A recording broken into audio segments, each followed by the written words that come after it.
Auch Cato schreibt, es vertieft sich und dieses Menschsein ist sehr wertvoll. Sehe ich genauso. Ich nenne es ja immer gern die Gottwerdung des Menschen. Die meisten wollen ja weg und wollen Gott werden, die Menschwerdung Gottes ist so der Aufstieg. Aber in Wirklichkeit geht es dann genau umgekehrt. Es ist ein Eintauchen mehr und mehr in dieses Menschsein, das zu empfinden. Einfach Mensch zu sein. Diese Erfahrung, Mensch zu machen. Was heißt es, Mensch zu sein? Ne? Das ist geil. Das ist das Geilste, was es gibt.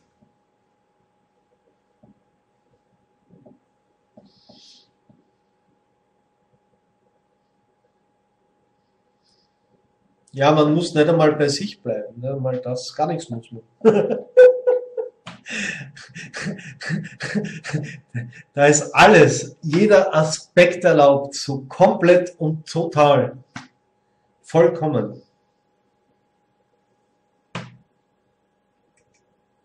Weil nichts zu verlieren ist. Da ist absolut nichts zu verlieren.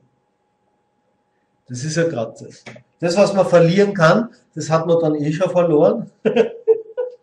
Stirb, bevor du stirbst. Kann man so sagen, ich habe meinen eigenen Tod überlebt. Ne? Neuerdings kann man sagen, ich habe den Weltuntergang überlebt.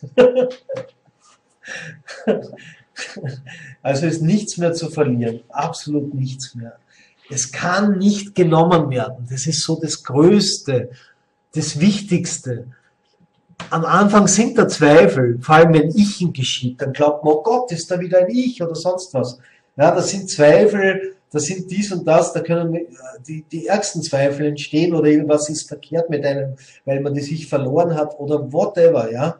Aber es kann nicht verloren werden, egal was man macht. Selbst wenn man draußen war lang und nur zugeschaut hat, nur im Beobachter war, überhaupt nichts mehr gefühlt hat, nicht mehr reingegangen ist in Stories, in diese ganze Setting, in diese ganze Aufstellung. Wenn man wieder auf die Bühne geht, plötzlich ist alles ganz anders, als es zuvor war. Es ist völlig anders.